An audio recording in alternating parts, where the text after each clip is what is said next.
असेच दिवस जात राहिले आणि एकदा तांबडे आजीला काही कुमठेकरांनी येऊन रघूचा प्रताप सांगितला आणि तांबडी आजी फार व्याकुळ झाली. फार लहानपणी केशवच्या घरी ठेवलेल्या लहानग्या रघूच्या तोंडाला येणाऱ्या दारूच्या वासामुळे तिने त्याला मुंबईहून कोमठ्याला आणलं होतं. त्यानंतर येशा शिकला, दुबईला गेला. त्यावेळी आपल्या ह्या रघूला कोमठ्याला आणलं याचा पश्चात्ताप सुद्धा तिला झाला होता.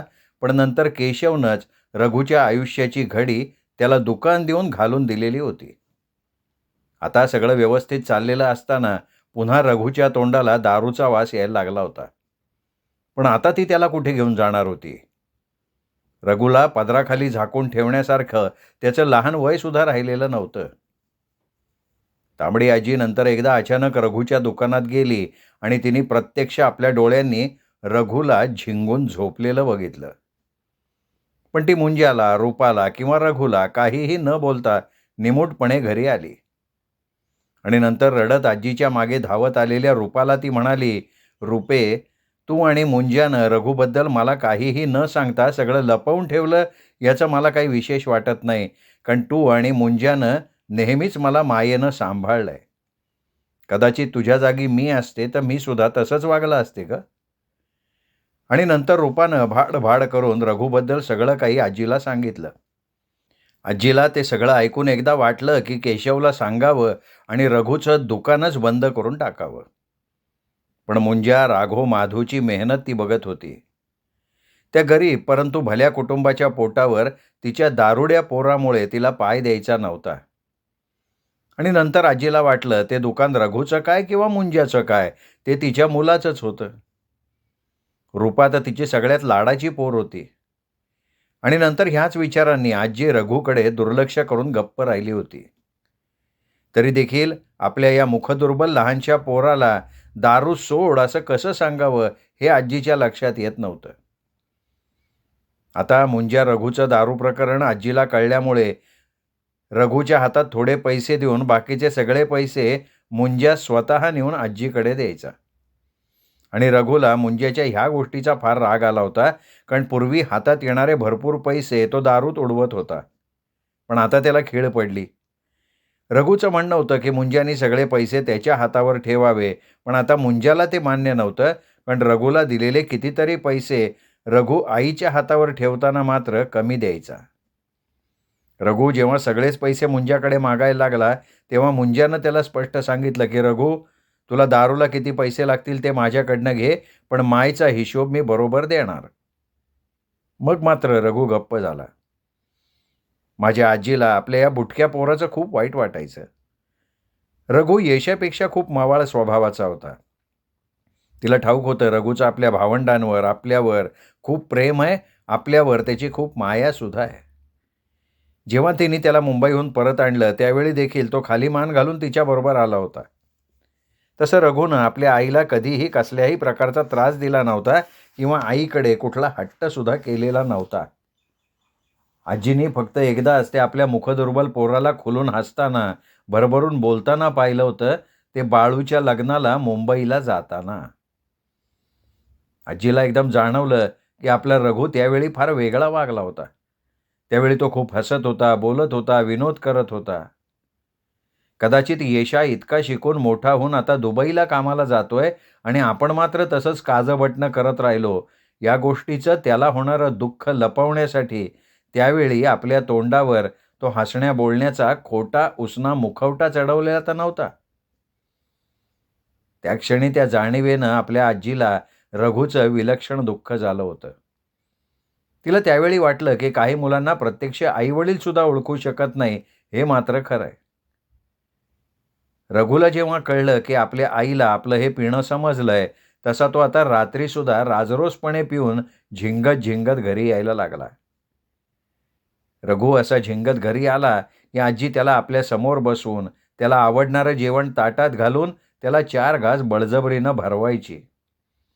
आणि रघू झोपायला गेला की एकटीच आपल्या रावणाजवळ जाऊन रडत बसायची. माझी आजी आता एका विचित्र दुविधेत पडली होती.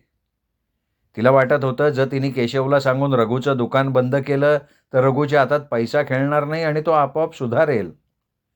पण त्यामुळे बिचाऱ्या मुंज्याच्या पोटावर पाय आला असता. त्यामुळे नाईलाजानं आजी पिलेल्या रघुला जेवताना 4 समजुतीच्या गोष्टी सांगण्यापेक्षा दुसरं काही करू शकत नव्हती. आता रघु पूर्णपणे दारूच्या आहारी गेला होता. तरीसुद्धा तो अगदी आठवणीनं प्रत्येक 2 दिवसाआड आपल्या आईचं पानाचं सामान आणून तिच्या चंचीत ठेवायचा. न बोलता आपल्या थरथरत्या हातांनी तिच्या पत्र्याच्या डबीत तपकीर भरून ठेवायचा. अडखळत अडखळत सोनीला काहीतरी खायला तिच्या हातात द्यायचा आणि मग झोपायला निघून जायचा. त्यावेळी आजी आपल्या नशिबाला दोष देत रडत राहायची. आजी रघुच्या ह्या वागण्यानं कंटाळली होती. रघुची ही तरा, तर तिकडे नेहा आपलं लग्न जमत नाही म्हणून संतापानं दिवस रात्र पुटपुटत माझघरातली भांडी आपटत होती. घरातल्या चांगल्या जुन्या मातीच्या मडक्या तिने रागाने फोडून टाकल्या होत्या.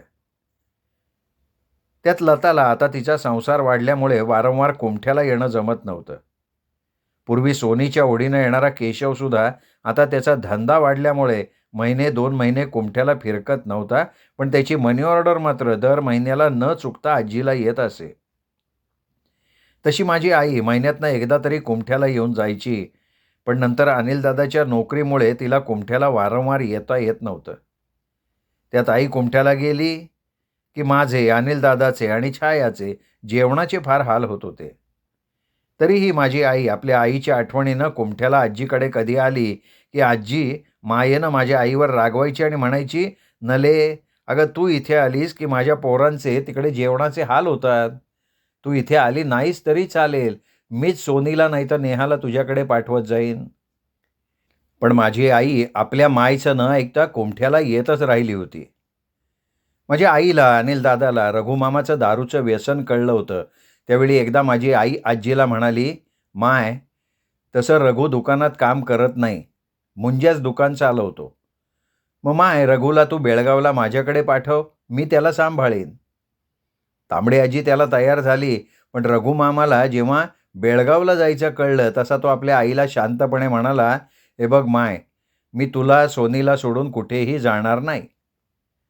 त्यामुळे माझ्या आईला, आजीला गप्प बसायला लागलं. त्यातच एकदा एक घटना घडली होती. एकदा रात्री दारू पिऊन आलेला रघु सोनीला पकडून म्हणाला, "सोने, मला सांग त्या खडकावर कोण तरुण होते?" आणि सोनीने रडत रडत नकारार्थी मान हलवल्यावर तो ढसाढसा रडत तिला म्हणाला, "अगं सोना, तुझ्या आयुष्याचे असे धिंडवडे मी नाही पाहू शकत. जा, तुला हरी आवडतो ना, तू जा त्याच्याकडे निघून, मी बघतो त्या अनीकडे." आणि सोनीने झिंगलेल्या रघुला अंथरुणात नेऊन झोपवलं होतं. आजीला त्या क्षणी उमगलं होतं, जर आपल्या सोनीच्या अधःपातामुळे रघुनी दारूला जवळ केलं असेल तर त्याचं ते व्यसन कुणीही सोडवू शकणार नाही. कारण कुठल्या निमित्तानं कोणी दारूला जवळ केलं तर ते निमित्त नंतर संपतच नाही, हे माझ्या आजीला चांगलं ठाऊक होतं. त्यामुळे आपल्या रघुला त्याच्या नशिबावर सोडून ती गप्प राहिली होती. यावर्षी अंबाबाईची जत्रा कधी आली, कधी गेली, आम्हाला कोणाला कळलंच नाही. केशव आणि लता मावशी आंबाच्या जत्रेला आले नव्हते. त्यात तात्यांना पाठीच्या कण्यात पाणी झालं, त्यांना दवाखान्यात ठेवावं लागलं. तांबड्या आजीला आमच्या रघुमामामुळे मुंबईला जाता येत नव्हतं आणि मुंज्याचं तर काय दुकानच होतं. शेवटी आजीने तात्यांना बघायला अनिलदादाला आणि माझ्या आईला पाठवलं आणि तिने जाताना त्यांना मुंबईला लताकडे रघुमामाबद्दल काहीही बोलू नका असं सुचवलं होतं, पण ह्या नाही तर त्या कारणानं तिचं जाणं होत नव्हतं. त्यात सोनीवर तिचा विश्वास असला तरी हरीवर नव्हता. ती सोनीला सतत आपल्या डोळ्यासमोर ठेवत होती. माझी आई आणि अनिलदादा 4-5 दिवस मुंबईला राहून सरळ कुमठ्याला आणले आणि त्यांनी बातमी आणली की तात्यांना आता ठीक आहे, दवाखान्यातनं त्यांना घरी आणलंय. आता केशवसुद्धा फार कामात आहे. त्या धोडीबांना वयाप्रमाणे सतत दारूच्या भट्टीजवळ काम होत नव्हतं, त्यामुळे धोडीबाची जागा आता गणूनी घेतली होती. तात्यांच्या आजारपणामुळे केशवची खूप पंचाईत झाली होती. कारण केशव कधी बाहेर गेला तर बारचा गल्ला तात्या सांभाळत असत, पण तात्यांच्या आजारपणामुळे त्यांची जागा आता सोनवड्यांनी घेतली. ते आपल्या चष्म्यातनं नीट हिशोब करून केशवचा गल्ला सांभाळत होते आणि थकलेल्या पेदीमाईची जागा कुंदाच्या विधवा मावशीने घेतली. हे सगळं त्या मोठ्या कुटुंबाच्या एकमेकांवरच्या मायेमुळे झालं होतं. केशवने त्या सगळ्यांना एका अतूट मायेच्या धाग्यात बांधून ठेवलं होतं. त्यामुळे जो तो आपापल्या परीनं आपल्या कुटुंबाच्या मदतीला झटत राहिला होता. या सगळ्या गडबडीत कुंदा मामीला दिवस गेले आणि मग काय लता मावशीला फुरसत मिळेनाशी झाली. कुंदाची आई, पेदीमाय, धोडीबा, गणूचा म्हातारा, नारोभट, तात्या आता बसून खात पीत विश्रांती घेत होते. आता पेदीमायचं माजगर लता, कुंदा, कुंदाची मावशी आणि तारी काकू सांभाळत होत्या. शेगडीवर मटणाचा रस्सा ढवळताना ब्राह्मण तारी काकू आपल्या नाकाला पदर लावत नव्हत्या, तरी सुद्धा रश्श्याला मीठ वगैरे नीट पडलंय का नाही हे कुंदाच्या मावशीला पाहायला लागायचं. विश्रांती घेणारे धोडीबा केशवनी कितीही मनाई केली तरी खाली जाऊन दिवसातून 10 वेळा दारूभट्टीकडे जात आणि हजारो सूचना बाळूला आणि गणूला देऊन येत. पूर्वी तात्या बारमध्ये येणाऱ्या पोलिसांनाही सांभाळीत, आता ते काम सलीम करत होता.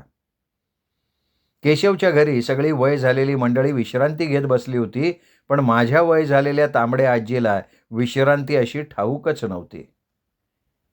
10 चिंता तिच्या डोक्यावर होत्या. आपल्या वाढलेल्या सोनीचं आणि नेहाचं काय करावं हेच तिला कळत नव्हतं, त्यात नेहाचं वागणं. तिची सतत चिडचिड चालू असायची. आता ते आजीला सहन होत नव्हतं आणि ह्याच दिवसात एक भयंकर घटना घडली. रघु नेहमी दारू पिण्यासाठी खाटी काळीच्या मागच्या दारूच्या गुत्त्यात जात असे. या महाजनाच्या दारूच्या दुकानात देशी दारू विकली जायची. तिथे नेहमी एसटीच्या वर सामान चढवणारे आणि उतरवणारे हमाल, रॉली ड्रायव्हर, एसटी ड्रायव्हर, कोळी, काही कुमठेकर. कुमठ्यात जो कोणी दारू पिणारा होता तो कुठे मिळाला नाही तर महाजनाच्या देशी दारूच्या दुकानात नक्की मिळायचा. तसा हा खाटी काळीत राहणारा महाजन अगदी किरकोळ होता, पण डोक्यानं हुशार होता. त्याने आपल्या दारूच्या दुकानाच्या मागच्या बाजूला एका खोलीत गावचे फौजदार, पोलीस पाटील किंवा कोणी मोठी आसामी असेल तर त्या सगळ्यांची प्यायची सोय वेगळी करून ठेवलेली होती. महाजन दारूबरोबर कोंबड्याच्या तांगड्या, उकडलेली अंडी, चणे, शेंगदाणे, भजी, आमलेटसुद्धा त्यांना पुरवत असे. तांबडे आजीचा रघुसुद्धा नेहमी तिथे दारू प्यायला जायचा. तिथे सुद्धा कोणाचीही खुशामत करून फुकट दारू डोसणारी रिकामटेकडी मंडळी होतीच. त्यातलेच बारको आणि मिठ्या हे 2 हमाल होते. ते मुंबईहून येणारे एसटीवरचं सामान खाली उतरवून पोचवायचं काम करत. अख्खं कुमठं गाव त्यांना महाबेरकी म्हणून ओळखत होतं. अनेक वेळा हे दोघं कधी संधी सापडली की एसटीच्या वर ठेवलेल्या सामानाची गफलत करत. असे हे कुमठ्याचे नग रघुचे जिवलग मित्र बनले होते आणि तांबड्या आजीला त्याबद्दल काहीही ठाऊक नव्हतं. एकदा नारोभट 2 दिवसांकरता त्यांच्या मारुतीरायाला भेटण्याकरता अर्थात मंजुळेकरता कुमठ्यात आले होते. तेव्हा ते रघुच्या दुकानात गेले आणि त्यांनी रघुला दारू पिऊन झिंगलेल्या अवस्थेत बघितलं. तसं त्यांनी तातडीने तांबड्या आजीकडे येऊन त्याबद्दल विचारलं आणि आजीने डोळे पसत नारोभटाला रघुची सगळी परिस्थिती सांगितली. तसं पाहता माझी तांबडी आजी तरी कुणाकुणाजवळ रघुची परिस्थिती लपवून ठेवणार. नारोभट मुंबईला पोचल्यावर त्यांनी लता आणि केशवला जेव्हा रघुबद्दल सांगितलं त्यावेळी लता जरा रागानं केशवला म्हणाली, अहो आपण उद्या कुंठ्याला जाऊ, त्या रघुला समज देऊ. त्याच्या वागण्याने मायला किती दुःख होत असेल याचा त्यांनी विचार नको का करायला. आत्ता कुठे ती सोनीच्या व्यापातनं मोकळी झाली आहे तर रघुचं हे असं वागणं. आणि केशव लताला शांत करत म्हणाला, हे बघ लता, प्रत्येक माणसानं आपली जबाबदारी स्वतः ओळखायला हवी. मी जर आता जाऊन रघुला काही बोललो तर त्याला वाटेल मी त्याला दुकान घालून दिलंय, त्या उपकाराच्या जोरावर मी त्याला बोलतोय आणि मग रघु माझ्याकडनं दुखावला जाईल. तुला खरंच सांगतो लते, मला यशापेक्षा रघु आवडतो. त्यांनी कुठल्याही बाबतीत माझ्याकडून दुखावलं जाऊ नये असं मला वाटतं. आणि लते, रघुने आयुष्यातले काही क्षण जर थोड्या धुंदीत घालवले तर त्यामुळे काही फार मोठा फरक पडत नाही. तसा आपला मुंजा आहे की त्याला सांभाळायला. पण केशवचं म्हणणं किती चुकीचं होतं. माणसाचा प्रत्येक क्षण त्याच्या जीवनावर बरा वाईट परिणाम करत असतो, म्हणून माणसाने नेहमी सतर्क राहणं जास्त शहाणपणाचं ठरतं हे केशवच्या लक्षात आलेलं नव्हतं. रघु महाजनच्या गुत्त्यात दारू प्यायला आल्यापासून बारको आणि मिठ्याची फुकट दारू प्यायची चांगली सोय झाली. एकदा बारको आणि मिठ्यानं मुंबईहून येणाऱ्या कोण्या नवख्या माणसाच्या 2 मोठ्या बॅगा पळवल्या. रघु जेव्हा त्या सकाळी महाजनाच्या गुत्त्यावर दारू प्यायला गेला तेव्हा रघु शुद्धीवर होता आणि नंतर बारको आणि मिठ्यानं शुद्धीत असलेल्या रघुला त्या 2 बॅगा रात्री त्याच्या दुकानात फक्त एका रात्रीकरता लपवून ठेवायला सांगितल्या. आता मैत्रीत रघुनी त्यांना होकार दिला आणि स्वतःचा घात करून घेतला. त्या दिवशी कधी नाही ते रघुनी थोडीशीच घेतली. रात्री मुंजा घरी जाताना आपण थोड्या वेळानं येतो असं म्हणून रघुनी दुकानाची चावी मुंजाकडनं मागून घेतली. मुंजा राघव माधव घरी गेल्यावर बारको आणि मिठ्यानं त्या बॅगेतलं सगळं सामान काढून ते पिशवीत घालून रघुच्या दुकानातल्या पलंगाखालच्या कपड्याच्या खोक्यात सगळं लपवून ठेवलं आणि ते मोकळ्या बॅगा घेऊन त्या समुद्रात टाकण्यासाठी रातोरात निघून गेले. बिचाऱ्या मुंज्याला या प्रकाराबद्दल काही कल्पना नव्हती किंवा रघुच्या पलंगाखालच्या खोक्याशी त्याचं काही कामही नव्हतं. जेव्हा कुमठ्याच्या पोलीस स्टेशनमध्ये त्या 2 बॅगा चोरीला घ्यायची तक्रार आली त्यावेळी पोलिसांनी बारक्याला आणि मिठ्याला बोलून बॅगांची चौकशी केली. त्यांच्या घरी जाऊन घराची झडती घेतली, पण काहीच निष्पन्न झालं नाही. बिचाऱ्या त्या मुंबईकराच्या सामानानं भरलेल्या बॅगा गेल्या त्या गेल्या. त्यात बारको आणि मिठ्यानं समुद्रात टाकलेल्या त्या मोकळ्या बॅगासुद्धा पोलिसांना मिळाल्या नाहीत. कुमठ्याच्या कुठल्या देवमाशानं त्या बॅगा गिळून टाकल्या देव जाणे. साधारण 1-2 महिन्यांनी हे चोरीचं प्रकरण शांत झाल्यावर बारको आणि मिठ्यानं ते रघुच्या दुकानातलं लपवलेलं सामान काढून नेलं होतं, पण पुढे रघु दारूच्या नशेत जिथे तिथे बारको आणि मिठ्याच्या चोरीबद्दल बडबडायला लागला. आपण त्या दोघांना कशी मदत केली याबाबत फुशारक्या मारायला लागला आणि बारको मिठ्या घाबरले. त्यांनी रघुला दमदाटी केली, कुठे काही न बोलण्याबाबत ताकीद दिली आणि झिंगलेला रघु चिडला. तो त्यांना पोलिसात जाऊन मी सांगेन असं धमकवायला लागला. तसा बारको आणि मिठ्यानं विचार केला की जर खरंच या दारुड्या रघुनी पोलिसात जाऊन काही सांगितलं तर त्या दोघांच्या गळ्याला फास बसणार होता. नंतर बारकोनी मिठ्यानी काही ठरवलं. दुसऱ्या दिवशी सकाळी महाजनाच्या गुत्त्यात दारू प्यायला गेलेला रघु पुन्हा दुकानात काही आला नाही. त्या संध्याकाळी तांबड्या आजीनं रघुच्या यायची खूप वाट बघितली, पण रघुचा कुठेही पत्ता नव्हता. रात्रीचे 12 वाजत आले तसे मुंजा आणि रूपासुद्धा अस्वस्थ झाले आणि नंतर रघुची कुमठ्यात शोधाशोध सुरू झाली. पोलिसांनी अगोदर दारू पिऊन गाढ झोपलेल्या बारकोला मिठ्याला रघुबद्दल विचारलं. दोघांनी कानावर हात ठेवले. महाजननी सांगितलं रघु सकाळी दारू प्यायला आला होता, पण नंतर थोड्या वेळानं उठून तो एकटा बाहेर गेला. तो पुन्हा गुत्त्यात आलाच नाही. अर्थात महाजननं रघु बारक्या आणि मिठ्याबरोबर बाहेर गेला होता हे मुद्दाम पोलिसांना सांगितलेलं नव्हतं, कारण एक तर बारको आणि मिठ्या त्याची चांगली गिऱ्हाईकं होती आणि महाजनला त्या नसत्या घोळात पडायचं नव्हतं. नंतर कुमठ्याभर रघुचा शोध घेण्यात आला आणि शेवटी रघुचं गळा दाबलेलं प्रेत आनीच्या वाड्याजवळच्या गुंड्या भूताच्या विहिरीत पोलिसांना मिळालं. रघुचा गळा दाबून खून झाला होता, त्याला विहिरीत टाकून देण्यात आलं होतं. आजीच्या जीवनातलं रघुचं लहानसं पर्व संपवलं गेलेलं होतं. गुंड्या भूताच्या विहिरीतनं रघुचं प्रेत काढलं गेलं त्यावेळी तिथे एक दारूची रिकामी बाटली आणि रघुची चप्पल पोलिसांना मिळाली. रघुचं हातभर जीभ बाहेर आलेलं प्रेत उपडं पाण्यावर तरंगत होतं. बुटक्या रघुनं मरताना जगण्यासाठी खूप धडपड केली होती. त्याच्या हाताच्या मुठी झाकलेल्या होत्या आणि अख्खी दारूची बाटली त्यांनी पोटात रिचवलेली होती. रघुच्या घट्ट बंद मुठीत तपासानंतर बारको हमालाचे केस आढळले होते. कदाचित मरणाच्या त्या शेवटच्या क्षणी रघुला जीवनाचं महत्त्व कळलेलं असावं किंवा त्यावेळी आपल्या म्हाताऱ्या आईची, त्याच्या मायेच्या सोनीची आठवण आलेली असावी, पण त्या सगळ्याची खूप उशिरा त्याला आठवण आली होती आणि नंतर काय ते सगळं संपलंच होतं. रघुमामाच्या अंत्यविधीला तांबड्या आजीचं घर पुन्हा एकदा भरून गेलं. आम्हीसुद्धा बेळगावहून तातडीनं आलो. मी पाहिलं माझी आई, लता मावशी, कुंदा मामी, सोनी, नेहा, रूपा मावशी, मुंजा नाना, पेदी माय, तारी काकू, गणूदादा, नारोभट, केशव, राधो, माधो सगळे रडत होते. मी, अनिलदादा आणि छायासुद्धा रडत होतो. तसं आमच्या येशिया मामापेक्षा रघुमामा आम्हा सगळ्यांना फार जवळचा होता. रघुमामाच्या इतक्या तरुण वयात त्याच्या असं अचानक जाण्यानं आम्हा सगळ्यांना फार मोठा धक्का बसला. फक्त माझी आजी मात्र शांतपणे अंगणात ठेवलेल्या रघुमामाच्या झाकलेल्या प्रेताजवळ बसून त्याचे केस कुरवळत होती. वाऱ्याने रघुमामाचे केस हालत होते आणि मला वाटलं जणू काही माझ्या आजीच्या अंगणातला वारा माझ्या तांबड्या आजीबरोबर रघुमामांना सुद्धा कुरवाळतोय. रघुमामाचं बाळूदादाच्या लग्नाला जाण्याच्या वेळी ते मोकळं हसरं रूप मी पाहिलं होतं. त्यावेळी अबोल रघुमामानं आपण आपल्या सगळ्या कुटुंबियांच्या किती जवळ आहोत हे आम्हाला दाखवून दिलं होतं आणि त्यामुळे आम्हा सगळ्यांना यशामामाचं ते दूरत्व जाणवलेलं होतं. आजी एकटक आपल्या पोराच्या प्रेताकडे बघत होती. तिच्या त्या बुटक्या पोरानं आपल्या थोड्याच्या आयुष्यात फक्त काजं आणि बटणं लावून दारू पिण्यापेक्षा वेगळं काहीही केलं नव्हतं. पण त्यांनी कधीच आपल्या कुटुंबाला कसलाही त्रास दिला नव्हता. तो नेहमी खालमानेनं वागला होता.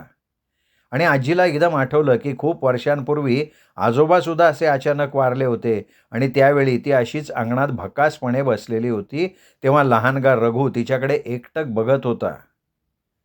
तिला रडताना सुद्धा त्यावेळी त्याला लागलेली भूक त्याच्या डोळ्यातनं स्पष्ट जाणवली होती आणि नंतर ती आपलं मन घट्ट करून धैर्यानं त्या लहानग्या रघुला कडेवर घेऊन उठली होती. आणि आज तोच लहानगा रघु पांढऱ्या चादरीत लपेटून तिच्यापुढे झोपला होता. आजीला वाटलं की ह्या आपल्या अबोल पोरानं कधी जीवनाबद्दल सुंदर स्वप्न रंगवली असतील का. साधं आपल्याला आवडणारं मटण सुद्धा त्यांनी तोंड उघडून कधी आपल्याकडे मागितलं नाही. आणि आजीच्या मनानं आक्रोश केला की तिने त्याला केशवकडनं का आणलं, कशासाठी आणलं, त्याने असं मरावं म्हणून. पण तिच्या कुठल्याच का ला काहीही उत्तर नव्हतं. ती सगळी प्रश्नचिन्ह तांबड्या आजीच्या भोवती गरगरायला लागली आणि रघुकडे बघून ती कासावीस झाली. हा तिचा लहानगा आपल्या डोळ्यातून त्याला लागलेली भूक सांगायला पुन्हा कधी तिच्याकडे येणार नव्हता. रघु तिला सोडून खूप दूर गेला होता. आज तिच्या फुललेल्या झाडावरचं दुसरं एक लहान फूल तिच्याही नकळत गळून पडलं होतं आणि ह्या सगळ्या विचारांनी माझी आजी एकदम रघुच्या छातीवर पडून रघु रघु म्हणून ओक्साबोक्शी रडत स्वतःच्या छातीवर मारून घ्यायला लागली आणि लता मावशी माझी आई आपल्या आईकडे धावल्या. आमच्या रघुमामाचं सगळं क्रियाकर्म आटोपलं आणि सर्व कुमठेकर झालं ते फार वाईट झालं असं म्हणत आपापल्या घरी गेले. रात्री सर्वत्र निजानीत झाल्यावर आजी हळूच उठली, दिवाणखान्यात उभी राहिली, वरच्या माळ्याचा कानोसा घेतला आणि त्या मिट्ट काळोखात तिला वर धुसफूस ऐकू आली. वर कोणीतरी जोरजोरात श्वास घेत होतं. आजी समाधानानं वर बघत हळूच पुटपुटली, शकू आणि आपल्या बाबांबरोबर आता माझा रघुसुद्धा इथे राहायला आलाय. आणि त्या रात्री नंतर तांबडी आजी समाधानानं शांतपणे झोपली. पुढे बारकूला मिठ्याला पोलिसांनी अटक केली. केशवने कोर्टात रघुमामाच्या खुनाची केस उभी केली होती, परंतु बारकूनं तुरुंगातच आत्महत्या करून घेतली आणि मिठ्या पुराव्याअभावी सुटला. पण पुढे गुंड्या भूताच्या विहिरीत त्याने जीव दिला. बारकूचे आणि मिठ्याचे मरताना चेहरे भयंकर झाले होते. कशाला तरी अत्यंत घाबरल्याप्रमाणे ते चेहरे विकृत झाले होते. कदाचित आमच्या शांत रघुमामानं आपल्या मृत्यूचा बदला स्वतः घेतला होता. काही का असे ना, रघुमामाबरोबर बारको आणि मिठ्याचं पर्वसुद्धा संपलेलं होतं. रघुमामाला जाऊन महिना झाला. रघुमामाच्या महिन्याच्या श्राद्धाला केशवदादानं 4 अख्खे बोकड कापले, 15 कोंबड्या मारल्या. चांगलं मणभर पीठ आणलं, त्या पिठाचे वडे तळले, खीर केली. तरीही त्या श्राद्धाच्या जेवणाला कावळा शिवला नव्हता. तसं तांबड्या आजीनं रघुमामाच्या पानाजवळ दारूसुद्धा ठेवली होती, तरीही पिंडाला कावळा शिवला नव्हता. शेवटी दर्भाचा कावळा करून पिंडदान करायला लागलं. त्या रात्री तांबड्या आजीच्या आणि केशवदादाच्या स्वप्नात येऊन रघुमामा एकसारखे रडत होते. आम्हा सगळ्यांना कळेना रघुमामाची कुठली एवढी इच्छा अतृप्त राहिली. आमच्या केशवदादाला रघुमामाबद्दल येशामामाला कळवायचं होतं, पण त्याचा पत्ताच नव्हता कुणाजवळ. रघुमामाचं दुकान बंद झालं. मुंजानं शिवायचे सगळे कपडे आपल्या घरी नेले. वास्तविक तांबड्या आजीने आणि केशवदादाने मुंजाला दुकान चालवायला सांगितलं होतं, पण आता रघुमामा गेल्यामुळे मुंजाने त्या दुकानात बसायला साफ नकार दिला. त्या आजीला रडत म्हणाले, माय, मी आणि रघुनी या दुकानाबद्दल खूप स्वप्न रंगवली होती. माय, मला रघु म्हणायचा, मुंजा नाना, येशा दुबईला गेला आणि मी इकडे राहिलो, याचं मायला दुःख आहे रे. पण तू बघ मुंजा नाना, मी मोठा होईन. मी दुबईत कपड्याचं दुकान घालीन आणि माझ्या माईला मी सुख करीन. मी स्नोनीचं आणि नेहाचं लग्नसुद्धा करीन. आणि मुंजा रडत रडत म्हणाले, माय मी तुझ्या पाया पडतो, पण मला त्या दुकानात नको बसायला सांगू. पण मुंजा नानाचं हे बोलणं ऐकायला आजी शुद्धीवर कुठे होती. तिथे बोलणं ऐकताना कधीच बेशुद्ध झाली होती. तांबड्या आजीला रघुमामाचं हे मनोगत कळल्यावर तिला रघुमामाचं भयंकर दुःख झालं, पण ती मनातनं पार ढासळली. त्या रात्री ती वरच्या माळ्यावर बघत जोरात रडत म्हणाली, रघु माझ्या पोरा, तू माझं आयुष्य का नाही घेऊन जागलास रे. पण त्या दिवसापासून आजी फार आबोल झाली. त्यानंतर तिने स्वतः कधी मटण किंवा वडे खाल्ले नाहीत किंवा ते केले सुद्धा नाहीत. आपल्या त्या बुटक्या पोराच्या आठवणीनं ती मरेपर्यंत तीळ तीळ तुटत राहिली होती. आमच्या रघुमामाच्या या अचानक मृत्यूनं आमची सोनी मावशीसुद्धा फार फार बदलली. श्रोते हो, तुम्ही ऐकताय आयडा बॅरेटो लिखित तांबड्या आजीचे सारवलेले अंगण ही कादंबरी. आजचा भाग इथेच संपला.